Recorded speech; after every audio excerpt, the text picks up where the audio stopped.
Hola amigos del mundo, una semana más en la que me comunico con ustedes en este que pretende ser el resumen de noticias en 7 días. Y comenzaré este informe con el comentario de un artículo aparecido en el periódico Corriere Internacional, refiriéndose a uno de los temas que ocupan la actualidad de los últimos 15 años, y me refiero al mundo árabe.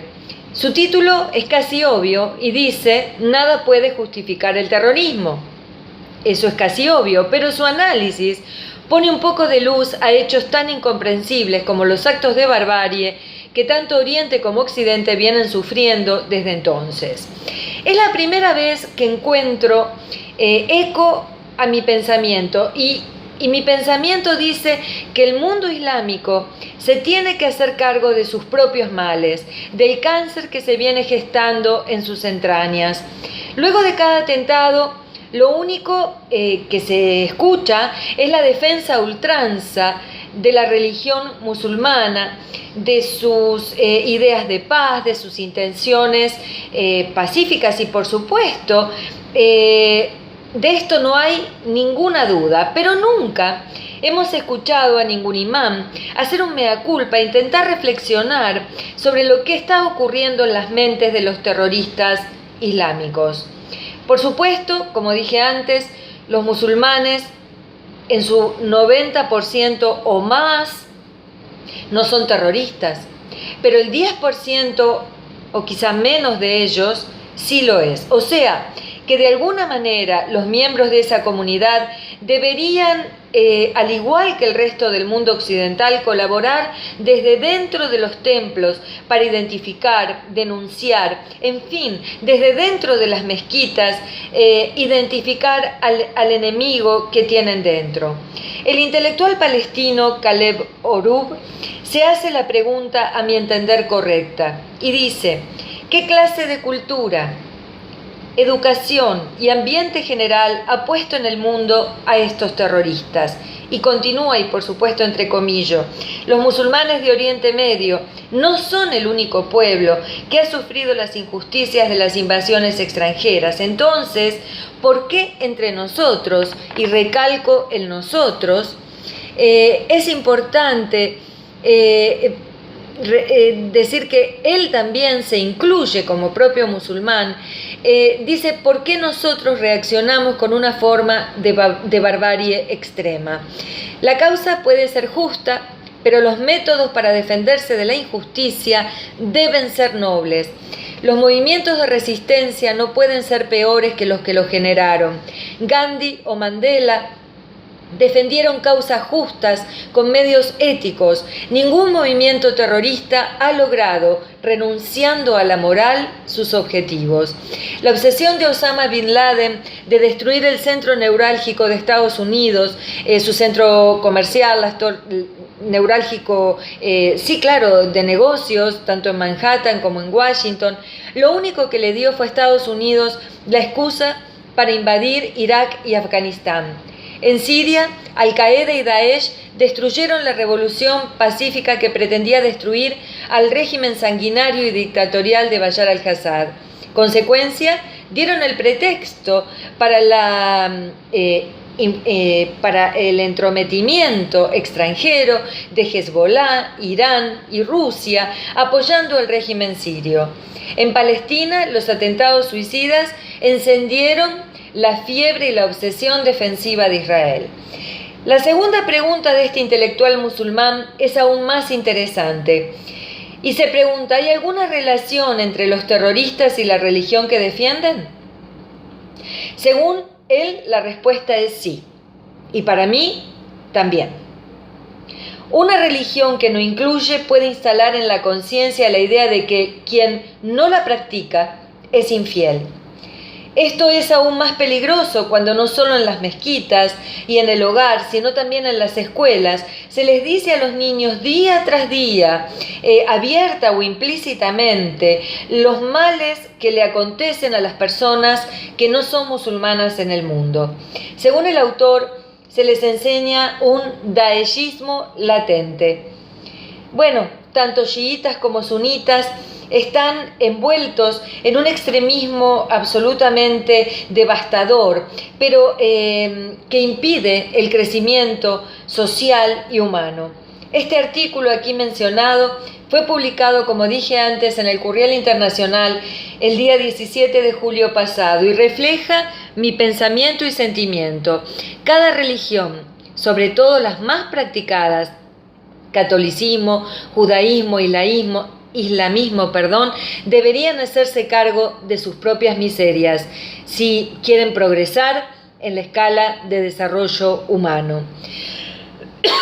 Continuamos en Turquía, que se encuentra muy convulsionado luego del intento fallido de golpe de Estado en la madrugada del 15 al 16 de julio. Recep Erdogan, su presidente, de tendencia dictatorial e islamista conservadora, sigue purgando las instituciones públicas y militares en cantidades inusuales. Y parece que el pueblo lo apoya, por lo menos así lo muestra una marcha multitudinaria, nada más y nada menos que de 1 millón de personas que, viendo las imágenes por este medio, por internet, realmente da escalofríos. Parece que los ciudadanos lo apoyan. En fin, las consecuencias de este golpe de Estado y de esta acción de Erdogan fueron 12.000 interpelaciones, 60.000 despidos, sí, 60.000 personas, tanto del ejército como de la vida pública, que han sido puestas en la calle, 270 muertos y 2.000 heridos. Ese fue el resultado del intento golpista. Erdogan acusa a Occidente de dejar sola a Turquía en este trance. El problema es que Occidente no aprueba los métodos de Erdogan ni su intento de restablecer, por supuesto, la pena de muerte en el país. Los enemigos internos de Turquía son, y de acuerdo a su propia hipótesis de conflicto, son el partido kurdo y la cofradía del ex militar Fethullah Gülen. Eso en forma interna, y en forma externa, por supuesto, son el Estado Islámico y la migración indiscriminada desde los países en guerra. Nada más y nada menos que 3 millones de migrantes son los que Turquía ha recibido en el último tiempo y planea, según Erdogan, recibir 1 millón más.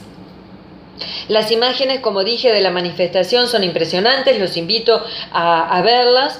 Y Erdogan se sintió tan importante ante este hecho que hasta ofreció un reportaje al periódico Le Monde, donde pudo explicar su rechazo a la política europea sobre los migrantes y la falta de empatía y apoyo de Estados Unidos ante el intento de golpe.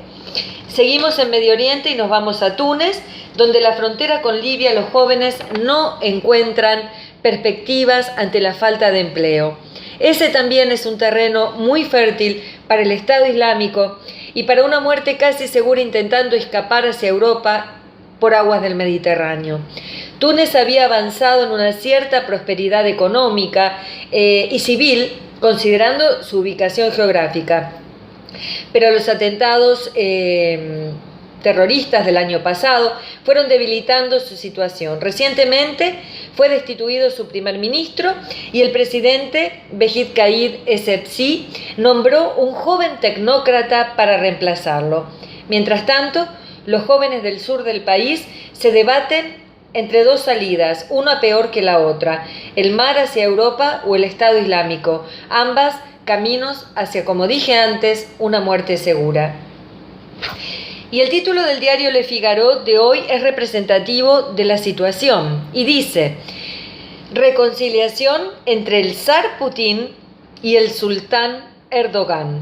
Ambos representan gobiernos nacionalistas, autoritarios, miran al pasado y los avances logrados se desvanecen a medida que aumentan las ambiciones de poder de ambos.